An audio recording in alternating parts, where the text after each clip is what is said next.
Hello, a warm welcome to you. Welcome to my channel. This is the Mental Wellness channel with Waihiga. If it is your first time here, welcome. I hope that you stick around. If you're a returning subscriber, thank you so much for your continued support. Today I come to you with really unfortunate news. Today I'm doing a video on tWITCH, DJ tWITCH, whose real name was actually Stephen Boss, and he has died at the age of 40. This man was actually a DJ, a dancer, and a producer. He's really well known for being the DJ on the Ellen DeGeneres show, but I came to know him as the dancer on So You Think You Can Dance. He was really an amazing dancer. He came in as a hip-hop dancer, but as the seasons went on, he really was able to do all sorts of dancing, from ballroom to folk to waltz to whichever kind of dancing that the judges had asked of him. And he really took it to the next level. He was so gifted. And he was also known to be such a positive person, always happy, always smiling, always dancing, always cheering up the crowd, especially during the Ellen DeGeneres show. He was just always that happy guy in the producer's booth or in the DJ's booth. And he was always in the audience making people smile and dance and laugh. And unfortunately, he died by suicide. So this happened on Tuesday. On Tuesday around 11:20 a.m., officers were dispatched to a motel, and this is in LA, an ambulance call of a death investigation. And the investigators were called because his death was ruled a suicide. Now, his wife, Allison Holker, were both dancers who appeared on the competition series So You Think You Can Dance, and were also on the show Dancing with the Stars. The couple were actually married in 2013 and marked their 9th wedding anniversary just this week, a few days before he took his own life. They marked their 9th wedding anniversary. The couple actually met on the show So You Think You Can Dance. He was also the resident DJ on the Ellen DeGeneres show, which he joined in 2014. And he was also named co-executive producer of the Ellen DeGeneres show in 2020. So many people have come out and talked about how unfortunate his death is and how nobody saw it coming, how nobody saw him taking his own life. So he left behind 3 children at the age of 40. It's so unfortunate. It's so unfortunate. 3 children, one 14-year-old, one 6-year-old, and one 3-year-old. So today, obviously, I want to talk about ending one's life. And what does God say about this? There can be no doubt that intentionally killing oneself is a sin. The 6th commandment clearly tells us that thou shalt not murder. And murder includes of ourselves. You shall not murder, Exodus 20:13. So Exodus verse 20, verse 13. Suicide is murdering oneself. Obviously, we cannot and should not condemn a person who kills themselves. This person is dealing with things that you or I cannot possibly fathom. I have personal experience with this as someone who has tried to take my own life far too many times. I understand the kind of pain that one must feel to the point that you want to take your own life. I understand how dark it can get. I understand how deep that abyss can go. I understand waking up and not understanding why you've woken up, not being grateful for your life, not wanting to be here, do this life even a minute more. I understand that because I've come from that. As I've told you in my stories, in previous videos before, I've really dealt with suicide ideation and depression, especially in my sobriety. I've been hospitalized 3 times in a mental institution, in a psychiatric ward, thoughts of hurting myself. And I'm grateful for those visits because I was able to be put on medication that would stabilize me and that would just give me a break from the restless thoughts, the not being able to sleep, and the depression, because I really felt like I was at a point where I couldn't handle the pain anymore. I get that. God tells us that our lives are not our own. You know, our lives were bought at a price. Jesus Christ came down to this earth as a man. He lived and he suffered as a man, and he was crucified. And on that cross, all our sins were taken away, all our pain was taken away, so that we could have a direct relationship to God. Through the Son, we have a relationship with God. no one goes to the Father unless he goes through the Son. And so Jesus Christ did all those things for us so that we can't be in pain anymore. And I think for the longest time, I didn't understand this. And I was so angry at God because I didn't understand why God let me go through suicide ideations and suicidal thoughts and mental health crisis after crisis, even though I was sober and trying to do the right thing every day. And yet I was in a pit of darkness and I just couldn't get myself out. And the devil had me. He had me thinking that no one in this world loved me and that I would actually be putting my family out of pain if I wasn't here anymore. And I was so convinced that if I wasn't here anymore, if Waihiga wasn't here anymore, that everybody's lives would be better. Financially, people would be better off. Emotionally, they would be better off. Mentally, they would be better off because they didn't have to deal with me anymore. They didn't have to worry about me anymore. They didn't have to worry about this adult baby that they were carrying around, this baggage that they were carrying around. And my family didn't have to experience the worry that they have. And I know they worry. And I know that I make them worry. I didn't want to put them through another relapse. I didn't want to put them through another mental relapse or another alcoholic relapse. I didn't want to put them through that pain again.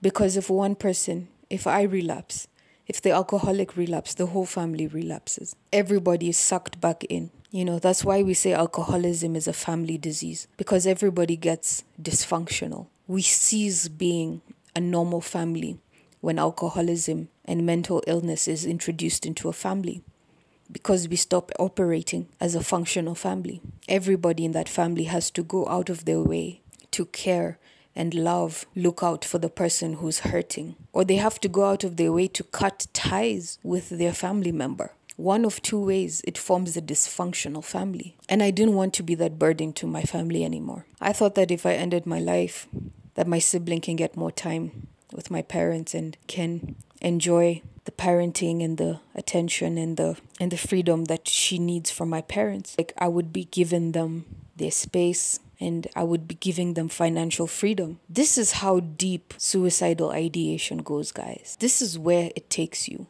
You rationalize and you defend the indefensible. And it gets to a point where you see no value in your life. There's absolutely no value in your life. And you actually see the value in your absence. I think that's the part about suicide ideation that people don't understand. The sufferer sees the value of their absence. We're not connected to the love anymore. In fact, we see it as a loving thing to do, as the honorable thing to do. Let me save my family from the embarrassment, from the financial burden, from the emotional burden, from the physical burden of taking care of me.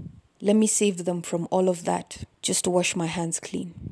And the sad part is you're making that decision when you're sick. Because when you hold on and you get help and you're able to get medications, you're able to get spiritual help, and God comes into your life, or rather you let God into your life, He will show you the way, He will show you the truth, He will show you the life. And the truth of the matter is that your life is valuable, whether you want to believe it or not. God is the one that gave you life, and He is the only one that has the right to take it. And so when Exodus talks about thou shalt not murder, including ourselves, that's how much your life is valuable in the eyes of God. But our world has cheapened the value of life. Society has cheapened the value of life, and we have cheapened what it means to be alive. In this life, you will have pain. In this life, you will go through trauma. In this life, you will go through so many bad things. I also want to address the second thing. Why do bad things keep happening in this world? Bad things happen in this world because this world is not of God. This world was made by God. This world is by God, but it's influenced by the devil. Make no mistake about it, this world is influenced by the devil. And because God gave us free will to decide and to choose whether we follow Him or follow other things, people are going to make the decision to follow other things. And because people have decided not to follow God, people are influenced by evil. And that is why you have people going around killing, raping, genocides, homicides, droughts, injustices. That's why you just have human disasters after human disasters.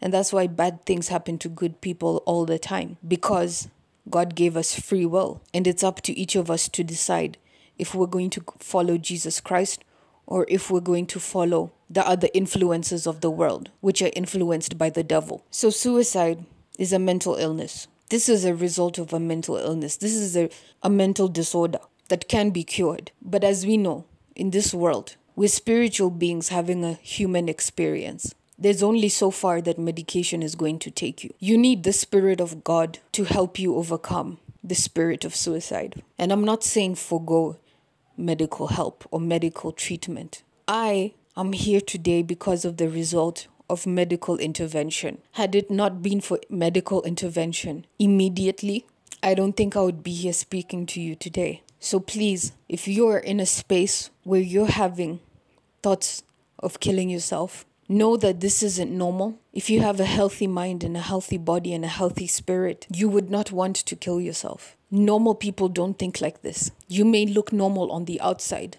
tWITCH looked very normal on the outside. In fact, he looked happy. That's the saddest thing about all of this. He looked happy. He looked full of joy. And if you go to his Instagram, all he talked about was peace, love, and happiness. All he did was dance. All he did was talk about the universe. The universe gives me this. The universe gave me that. Declare good things to the universe and the universe will give you good things.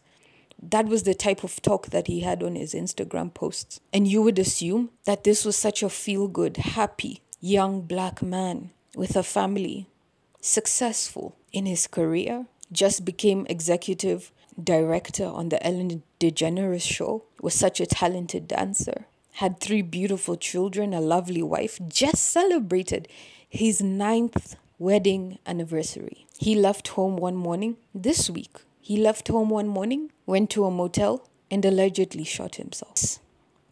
Spirit of suicide is all around us, and it's affecting everyone. It's affecting everyone. And it's the lie. It's the big lie. It's the big, big lie. And I'm so grateful to God that just for today, He didn't let me fall into that lie, because when you end your life here on earth, you end it. The decisions that you make here on earth determine your eternity. Do you understand that? Your decisions here on earth, whether to follow Christ or not to follow Christ, will determine your eternal home. And if your last act on earth was to murder your own self, where is your final resting place? As someone who has suffered from these kind of thoughts and this kind of way of life of thinking that every day I'm just plotting and planning a way to exit, I thought that maybe God would forgive me because He had to sympathize with the pain that I was feeling. I thought that He would just have to sympathize with the pain. But at the same time, that pain that we say we can't live with anymore, fortunately or unfortunately or fortunately, we just have to endure it because it is not our right to take our lives. And I'm saying this as compassionately, as empathetically as I can. I'm not saying this from a holier than thou place. I'm saying this from a place of someone who has gone through this and who has finally seen the light. And that light was Jesus Christ, with the help of psychiatric wards and medication to stabilize me. But please don't end your life. You have no right to do that. I'm sorry for the pain that you're feeling. I'm sorry for the pain that you're going through. But you will have to look for help. The pain will motivate you to get help. But the pain should not motivate you to end your own life. Another thing about suicide that we really don't talk about is when you're at the point of suicide, you're really not thinking rationally. These are people who are mentally ill. You're not thinking rationally. You're making and you're planning for something that is so permanent that cannot be reversed. The pain will end one day. And I won't promise you to be this year. I won't promise you to be tomorrow. I can't promise you to be in the next 10 years, but one day it will end. But death, and then your soul goes to eternity. That I can't promise you where you will go. I can't promise you where you will go after that. So please seek mental health help. If you're outside of Kenya, please go into Google, type in your country, and type in a suicide hotline in your country. If you are in Kenya, I will post the suicide number, the hotline, but you have to reach out for help. Take it from someone who knows. To his family, to his wife, to his children, to his mother, to his father, I am so sorry for your loss. That is all I can say. And to the people who are still here and are considering ending themselves, it is not your right. Please get help. Please get help. I've noticed that one of my subscribers sent me a donation on Mchanga. Please note that I have actually closed my Mchanga account. So the only two methods of donating to this channel, which is to help me create these videos, to help upgrade the software, and to just keep coming up with these types of videos to keep this channel running, is through my PayPal link, which is in every video description box, I think, and also through my MPESA with my phone number.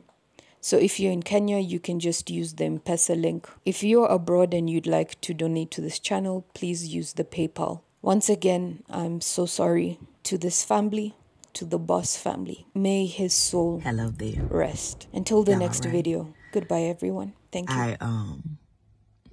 I just left my son's last elementary Christmas performance. And I was like, oh my God, I remember him being in kindergarten during these performances. Every year I remember. But just something about starting at kindergarten and then 5th grade, knowing he's going to graduate from elementary. I was so emotional. I remember my daughter doing the same thing, and I was so emotional. They sung the same song, Wonderful World. And I was just thinking about how small of a time that children are children. We only get a little bit of time to allow a child to be a child. And then we all grow up and the world gets hard. And for some of us, we feel it's too hard.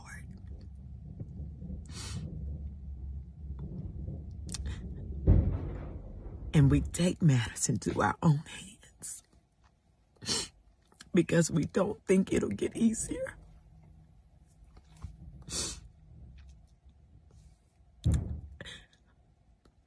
But it will. And so hearing about Twitch,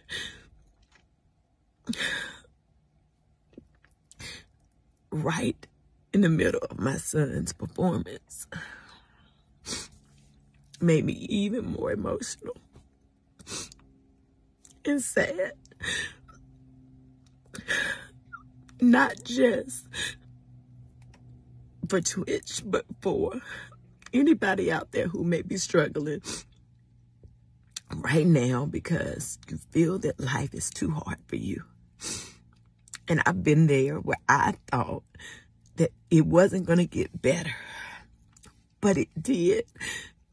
So I want to encourage anybody out there right now who you are thinking about giving up. It will get better. You just got to hold on and don't give up. Joy will come again. You just got to believe it. You got to hold on. You got to fight for your life, okay? Sometimes that's what it feels like. Sometimes it feels like you got to fight for your life, but you deserve that. You are worthy to be here. We need you here. We love you.